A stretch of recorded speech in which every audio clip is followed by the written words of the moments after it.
What's up, YouTube? How is your 2023 going so far?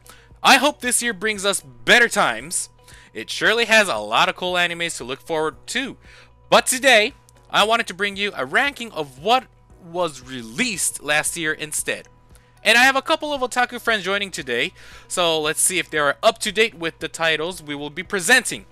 Now first, as usual, I will be your host. My name is Gino, and moving on to the guest. Today, we have two guests. First, let me introduce Eric. Hello, hello. How are you, Gino? Awesome, awesome. Hey, thanks for joining, man. Oh, thank you for having me. How are your thoughts for today's ranking? Are you excited? Yeah, I'm looking forward to it. I mean, I think I have pretty much covered the list, but I don't know. Let's see. All right. And for our second guest, today, I have Tim. Hello, hello.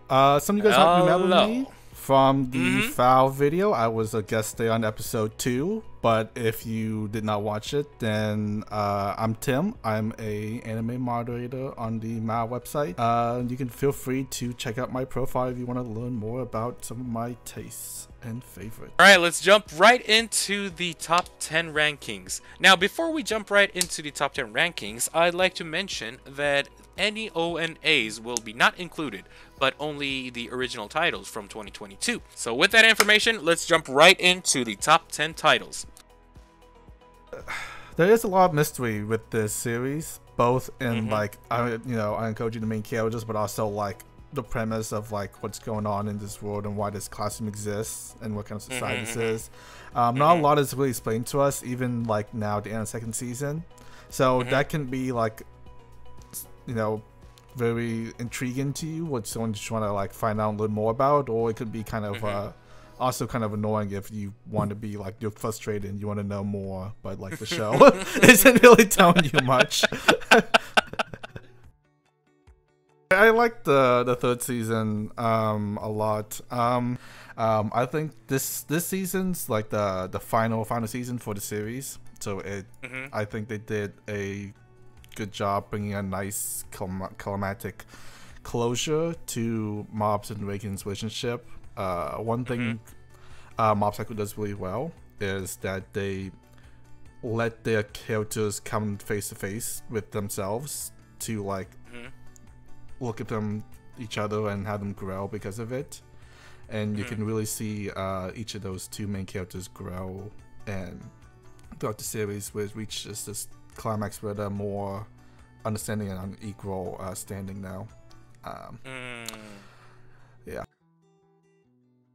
The first season was a blast. To be honest, the second season to me, it wasn't that much of an exciting season compared to the first season, but still it was a solid season. So yeah, I think it's pretty much a valid ranking here.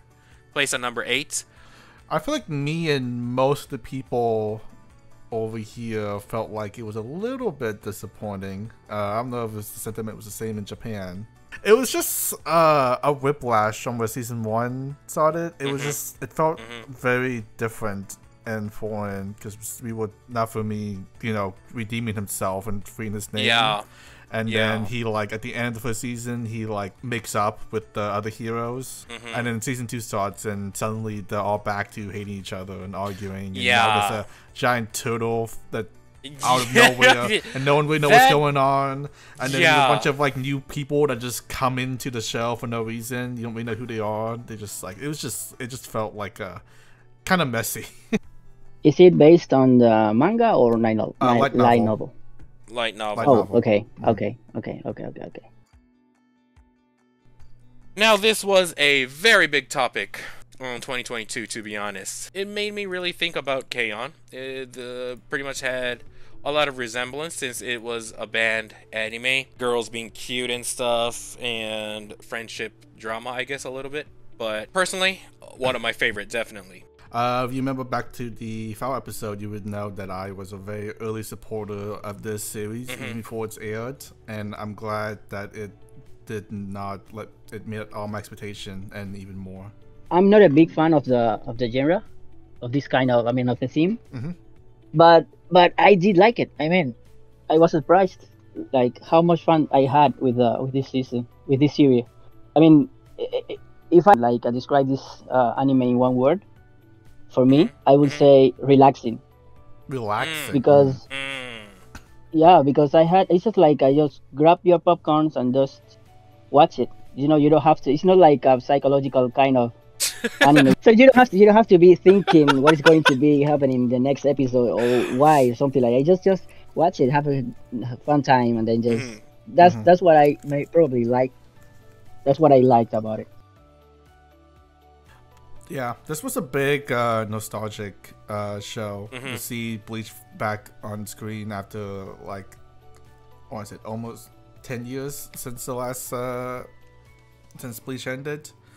But to see it come back looking better as ever, but also still be very distinctly still Bleach with the same like insert song, the number one and stuff, just get you all like excited, was a delight. And I think they did a great job of adapting this last chapter.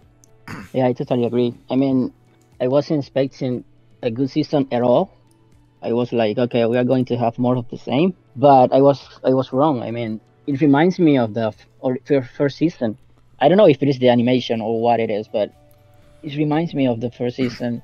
I think it's because it's more about Shinigami and Hollows instead of the full bring that we know. Well, Fullbring was only like 10 episodes. It wasn't that huge part of the show. I think it was just like it kept the same like nostalgic. The things kept like atmosphere and tone, where it really didn't feel like 10 years has passed. It felt like it was like last week was like when the last episode was. They really picked up and had it going with the same like attitude and energy that like the first season had. Yeah, really, exactly. Really helped carry over the show. Also, a big title from 2022. A lot of people might have added Marin to their waifu list, including me. Marin basically sold the show single-handedly. Yeah. I think Cloverwork and the seiyuu in charge of her did a really good job making Marin very expressive and genki and likable. I do like Gojo better, to be honest. I like his personality. Okay. If I were a girl, that would be my type of my type, definitely. Okay. Yeah. So yeah. The anime is awesome. I mean, I wasn't expecting to like it. I personally, this was already my favorite anime from season 1. I enjoyed season 2 and season 3. It was great. Especially love the opening theme. Oh yeah. Every opening was awesome, but out of the 3, this was one of my favorite. Yeah, one of my favorite. Most one of your favorites. Sorry. My brain isn't functioning right now.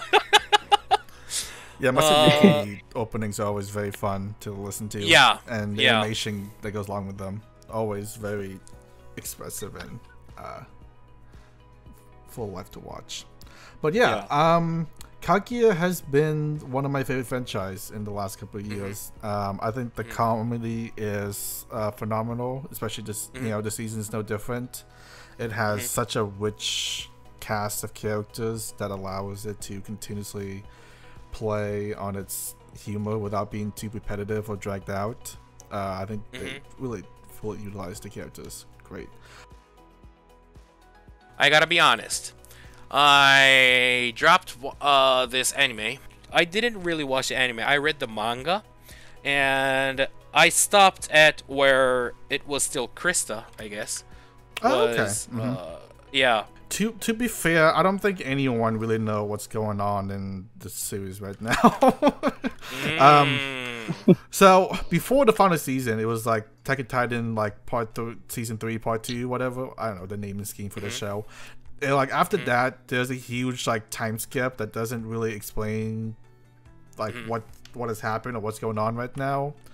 And even now, you're still not totally sure of like what everyone's motive or like, we're still trying to piece together what's going on in the show. And that's kind of why this season is kind of weaker on my end, just because everything's still kind of up in the air, and I'm like here for the ride, but not really fully invested or following along. Chainsaw Man, it was big, right? And everyone loved it. I also liked the manga and anime as well. But to be honest, I was much more of a fan of Jujutsu Kaisen than Chainsaw Man because of personally, I think the story is better on Jujutsu Kaisen. Chainsaw Man, too many character dies before we get to know them and stuff. So personally, I think Jujutsu Kaisen was better. I do love Power-chan though. Yeah, Power is great. Power's fun. I think the Seiyu Fighters I did a great job making those super she pretty much nailed it. Yeah. I like her random jokes, like they are so like I won't say boring, but it's like, why are you saying this at this moment? It makes no sense. but if you think about it, that's what makes it like funny. Because, yeah, like, it fits with the character, you know. Yeah, it's what makes Power is so random outbursts of. Yeah, it's like it's not just what only she says, but how she acts also. Is really, at the time, something really original to me, because I remember watching her trying to eat curry, but she doesn't like the veggies, right? And she just, randomly throws it. And she just eats it out in the air. Yeah, like oh like wow, okay, so that's that's something. Like new. they had a fight and they lost, and then she's like, okay, there's nothing we can do about it. Let's just do sumo. Yeah. I mean, what are you out of nowhere? What are you saying? It's like out of nowhere. Complete nonsense. I like that kind. I like the aspect of her. I mean, like she breaks the moment in a good way. I mean. All right, Spy Family. Definitely. All I can say is Anya. Anya. Yeah. Anya took over the internet and the community with her faces. That's all I'm gonna say. The story was great and all, but Anya, Spy Family. I know for a fact that even within the anime studio, Anya was the big wave that just overtook all of them. Yeah, true. And plus, what was really great about this anime is that it was such a huge hit. Like, people all over the world who's doing cosplays and creating video contents, creating memes and stuff. Most people included Anya contents in those videos, even though it's not really related to the video. So personally, I was really happy, excited when I hear Anya's voice in some random videos, some random memes, when I see cosplays, if they're doing a cosplay of the whole family on Spy Family. The family cosplays are always very cute to look at. It just brought joy.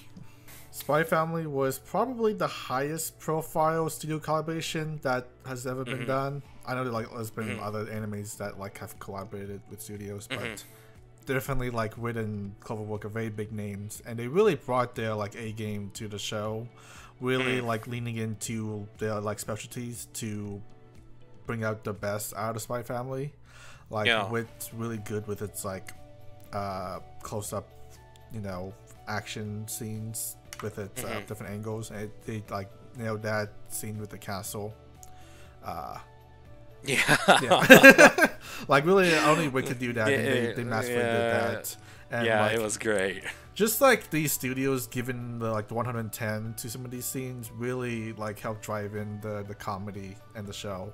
Even later on in the tennis, it's just a tennis match, but the absurdity of it. It was supposed to be just a simple tennis match, right? It was supposed to be just a simple tennis match. And then even the episode after with the Your 1v1, they just having the entire yes, these studios bring out the best. They know when to pour out, put in the A game and to drive the scene home. But yeah, Spy Family is great. Even the main three casts are very unique on their own, and they their personality can bring a lot of fun gags. Thank you very much for watching, and thank you all for watching this video as well. If you like the content, please make sure to leave a like and leave a comment of your thoughts as well below in the comment section. So thank you very much, and we'll see you again in our different video. So thank you very much.